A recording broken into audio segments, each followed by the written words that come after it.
Good morning children. ನಿನ್ನೆ ಕ್ಲಾಸ್ನಲ್ಲಿ ನಾನು 1 to 10 ನಂಬರ್ಸ್ ಕನ್ನಡ ಮತ್ತು ಇಂಗ್ಲಿಷ್ನಲ್ಲಿ ಹೇಳಲು ಹೇಳಿಕೊಟ್ಟಿದ್ದೆ. ಮೂಷಿಕಾ, ಮನೇಲಿ ಪ್ರಾಕ್ಟೀಸ್ ಮಾಡಿದ್ಯಾ? ಹೇಳು ನೋಡೋಣ. Okay teacher. 1 2 3 4. ಏನದು ನಂಬರ್ಸ್ ಎಲ್ಲ ಕನ್ನಡ ಇಂಗ್ಲಿಷ್ ಎರಡರಲ್ಲೂ ಮಿಕ್ಸ್ ಆಗಿ ಬರ್ತಾ ಇದೆಯಲ್ಲ? ಮರ್ತು ಹೋಯ್ತು ಟೀಚರ್.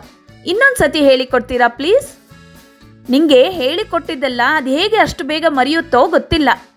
ಇವತ್ತು ನಂಬರ್ಸ್ನ ಒಂದು ಹಾಡಿನ ಜೊತೆ ಹೇಳಿಕೊಡ್ತೀನಿ. ನನ್ನೊಟ್ಟಿಗೆ ರಿಪೀಟ್ ಮಾಡು, ಮತ್ತೆ ಮರೆಯಲ್ಲ ನೀನು. ಆಯಿತು ಟೀಚರ್. ನನಗೆ ಹಾಡಂದರೆ ತುಂಬ ಇಷ್ಟ. ಬರೀ ನಂಬರ್ಸ್ ಆದರೆ ಮಾತ್ರ ನೆನಪಿರಲ್ಲ ಅಷ್ಟೇ. ಹೇಳಿಕೊಡಿ. ಓಕೆ, ಮೊದಲು ಕನ್ನಡದಲ್ಲಿ ಕಲಿಯೋಣ.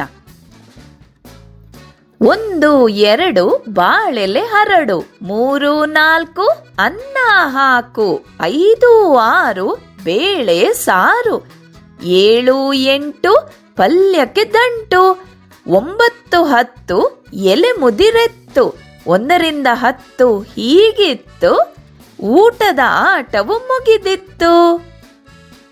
ಓಕೆ, ಈಗ ಇಂಗ್ಲಿಷ್ನಲ್ಲಿ ಹೇಳೋಣ ಬನ್ನಿ.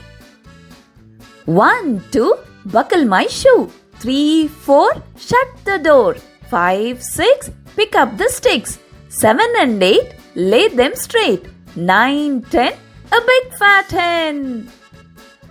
Good job Mushika. ನೆಕ್ಸ್ಟ್ ಕ್ಲಾಸ್ನಲ್ಲಿ ನಂಬರ್ಸ್ ಕರೆಕ್ಟಾಗಿ ಕಲಿತು ಪೂರ್ತಿ ಹಾಡು 2 ಲ್ಯಾಂಗ್ವೇಜ್ನಲ್ಲಿ ನೀನೊಬ್ಬನೇ ಹೇಳಬೇಕು. ಓಕೆ ಟೀಚರ್, ಇನ್ನು ಮರೆಯಲ್ಲ ನಾನು. ಚೆನ್ನಾಗಿ ಪ್ರಾಕ್ಟೀಸ್ ಮಾಡ್ಕೊಂಡು ಬರ್ತೀನಿ. Thank you.